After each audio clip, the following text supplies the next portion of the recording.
এখন একটা নতুন ট্রেন্ড দেখা যাচ্ছে যে যেটা 10 বছর আগে যেটা ছিল না। 10 বছর আগে যদি দেখতাম যে মানুষের মধ্যে একটা সবসময় ফার্স্ট প্রায়োরিটি থাকতো যে আগে চাকরি করব, যদি চাকরি না পাই তারপরে কিন্তু আমরা ব্যবসা করব।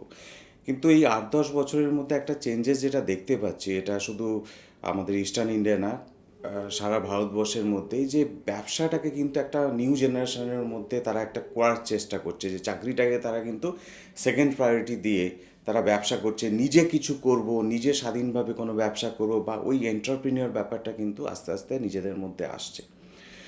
কিন্তু একটা খুব আমাদের মধ্যে ভুল ধারণা আছে যে ব্যবসা মানেই বোধহয় অর্থ লাগে। কিন্তু যদি দেখা যায় যে ব্যবসা মানে কিন্তু বেসিক্যালি কনসেপ্ট। আজকে যদি দেখা যায় অনেক ব্যবসা আছে যেখানে কিন্তু ক্যাপিটাল ছাড়াই কিন্তু ব্যবসা হচ্ছে।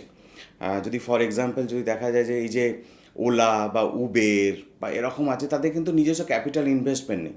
তো ব্যবসায়ীদের যারা এন্টারপ্রিনিয়ার যারা আছে তাদেরকে বলবো, বা যারা শুরু করতে চলেছে বা ভাবনা চিন্তা করছে যে তারা কিছু করবে, তাদের কাছে ফার্স্ট বলি, পয়সাটা কিন্তু সেকেন্ডারি। ফার্স্ট হচ্ছে you should decide or you should have a better concept, কি আমি কি করতে চলেছি, তাতে রিস্ক ফ্যাক্টর কী আছে, তাতে মার্কেট কী আছে, তাতে মার্কেট ডিম্যান্ড কী আছে। যদি দেখা যায় যে এই কনসেপ্টটা খুব ভালো, তাহলে দেখবেন যে ফান্ডিংয়ের কিন্তু অনেক অভাব হবে না, কোনোভাবেই অভাব হবে না।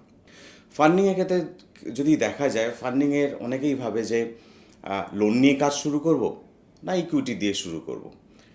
দুটোরই অ্যাডভান্টেজ ডিসঅ্যাডভান্টেজ দুটোই আছে। ইকুইটি মানে হচ্ছে কিন্তু সে আপনার ব্যবসায় অংশীদার হতে চলেছে। যখনই কোনো ব্যবসা মানেই একটা রিস্ক ফ্যাক্টর, সেই রিস্কে যখনই সে অংশীদার হতে চলেছে, তার মানে কিন্তু আপনার রিস্ক ফ্যাক্টরটাকে আপনি ডাইভার্সিফাই করছেন।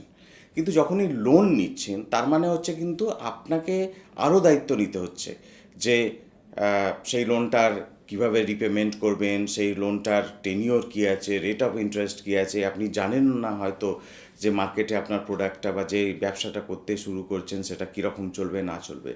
তো আমার মনে হয় যে এটাকে আপনার কল নিতে হবে, যে এটাকে আপনি কি চুজ করবেন। তবে আমার মতে যে এটাকে কিছুটা ডাইভার্সিফাই করা এবং কিছুটা লোন ফান্ডিং নেওয়াটা বেটার অপশান হবে। কারণ আপনি যখন অংশীদার নিয়ে আসছেন আপনার ব্যবসায়, সে কিন্তু শুধুমাত্র ফান্ডিং নিয়ে আসছে না, সে কিন্তু তার সাথে সাথে তার নিজস্ব যে এক্সপার্টাইজ সেটাও কিন্তু নিয়ে আসছে, যেটা হয়তো আপনার ব্যবসার ক্ষেত্রে কিন্তু কাজে লাগবে।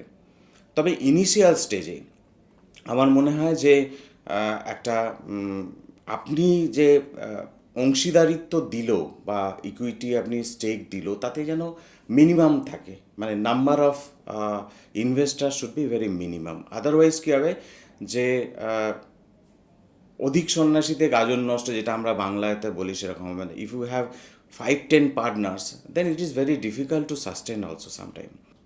তার সাথে সাথে একটা বলি যে ধরুন অনেক কিছু আজকের ডেটে অনেক কিছু ফান্ডিং অপশানও আমাদের কাছে চলে এসছে।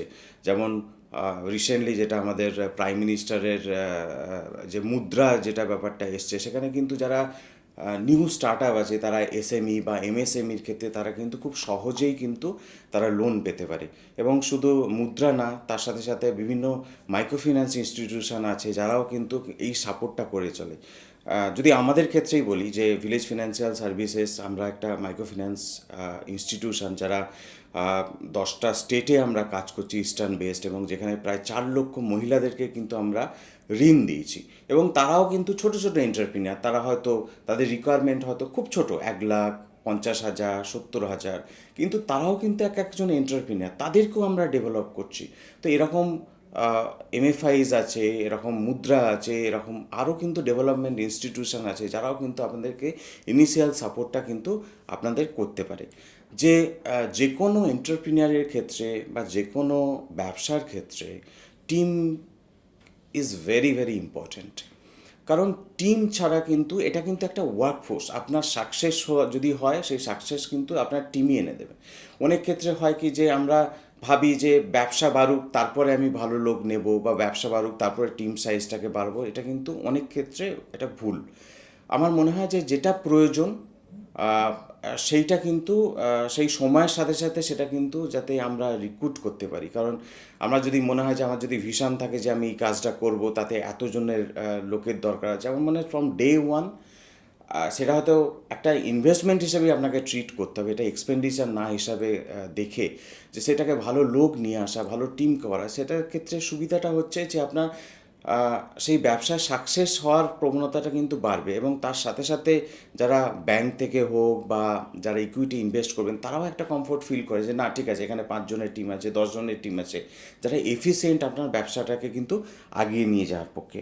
শুধু ব্যবসা কিন্তু আমরা ভাবলেই হলো না সে যে আমি আমার ঠিক আছে, আমার কাছে পয়সা চলে এসছে, আমার কাছে টিম আছে, কিন্তু ব্যবসার সাস্টেনেবিলিটির কথাও চিন্তা করতে হবে। যখন আপনি বিং এন্টারপ্রিনিয়ার, আপনাকে কিন্তু 10 বছর 20 বছর ডাউন দ্য লাইন আপনাকে চিন্তা করতে হবে যে কী আছে।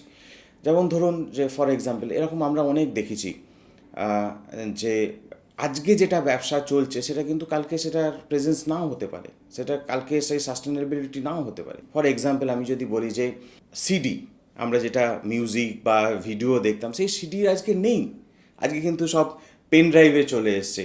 হঠাৎ করে যেন এই চেঞ্জেসটা হয়ে গেছে।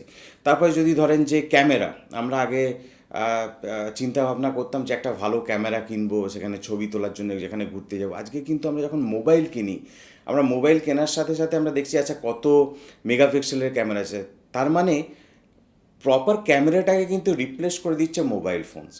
তো এই রকম আমাকে চিন্তা ভাবনা করতে হবে আজকে যে ব্যবসাটা করছি সেটার রিস্ক কী আছে, সেটার সাস্টেনেবিলিটি কী আছে। নাহলে দেখবেন হঠাৎ করে কোনো একটা জিনিস হয়ে আপনার ব্যবসাটাকে কিন্তু শেষ করে দিল। অতএব এই সাস্টেনেবিলিটিটা কিন্তু আপনাকে চিন্তা ভাবনা করতে হবে। এবং চারিদিকে যখন এন্টারপ্রিনিয়ার হতে হয়, যেমন আমি বলি যে খানিকটা লাইক ইউ আর ড্রাইভিং এ কার, মানে আপনার সব কিছু কিন্তু খুব অ্যাক্টিভ থাকতে হবে। আপনার চোখ অ্যাক্টিভ থাকতে হবে, আপনার কান অ্যাক্টিভ থাকতে হবে, আপনার হাত অ্যাক্টিভ থাকতে হবে, আপনার পা অ্যাক্টিভ থাকতে হবে। যেরকম আমরা গাড়ি চালানোর সময় করি, সেরকম এন্টারপ্রিনিয়ারের ক্ষেত্রেও কিন্তু এটা করতে হবে। চাকরি করার এটা একটা সুবিধাটা হচ্ছে যে আপনি একটা গতানুগতিক, আপনার একটা জব রেসপন্সিবিলিটি আছে, সেইটুকু করলেন, তাতে আপনার কি হলো না হলো সেটার মধ্যে কোনো দায়িত্ব নেই। কিন্তু যখন আপনি এন্টারপ্রিনিয়ার, মাথায় রাখবেন আপনাকে কিন্তু ওই ড্রাইভ করার মতো, you are driving the organization, you are driving the business. অর্থাৎ সব কিছু খেয়াল রাখা, কারা কম্পিটিটার কী রেট দিচ্ছে, তারা কী অ্যাডভান্টেজ দিচ্ছে। এবং তার সাথে সাথে আরেকটা জিনিস মাথায় রাখতে হবে যে আপনার সাথে যারা চাকরি করছে তাদের রেসপন্সিবিলিটিও কিন্তু আপনার, যে তাদেরকে চাকরি দিচ্ছেন, তাদের রেসপন্সিবিলিটি থেকে শুরু করে সব প্রত্যেকটা জিনিস কিন্তু অ্যাজ এ এন্টারপ্রিনিয়ার আপনাকে মাথায় রাখতে হবে। এবং তার সাথে সাথে আজকে একটা আমি জিনিস শুরু করলাম, সেটাকে না থেমে রেখে ইনোভেশন, রেগুলার বেসিসে মার্কেট রিসার্চ করা, কাস্টমার স্যাটিসফ্যাকশান সার্ভে করা, কাস্টমার ডিম্যান্ডটাকে অ্যানালিসিস করা। এইটা যদি আমরা করতে পারি যে ইনোভেশন, আজকে একটা প্রোডাক্ট আছে তার সাথে আমরা কি করি, কি অ্যাড করলে আমি মার্কেটে টিকে থাকতে পারি, এটাও কিন্তু very very important role play করে। অনেক ক্ষেত্রে আমরা মনে করি যে শুধুমাত্র আমরা ভ্যানিলা প্রোডাক্টকে একটা শুরু করলাম, যে আজকেও যেটা আছে 10 বছর পরও সেটা হবে, সেটা কিন্তু নয়। আপনি তাহলে কিন্তু মার্কেটে টিকে থাকা মুশকিল। প্রত্যেক দিন আজকে জানবেন যে আজকে যেটা মার্কেটে ডিম্যান্ড করছে সেটা যখন ফুলফিল করে দিল, তার কিন্তু ডিম্যান্ডটা আরেকটু বেশি হলো। আবার সেটাকে যখন ফুলফিল করলো, তারপরে আরেকটু তার কাস্টমারের ডিম্যান্ড বাড়ছে। তো এই ডিম্যান্ডটাকে সবসময় মাথায় রাখতে হবে। এবং এই ডিম্যান্ডটাকে যত দিন পর্যন্ত আমরা মিট করতে পারবো, জানবেন যে ব্যবসার সাস্টেনেবিলিটিও কিন্তু তার সাথে সাথে জড়িত।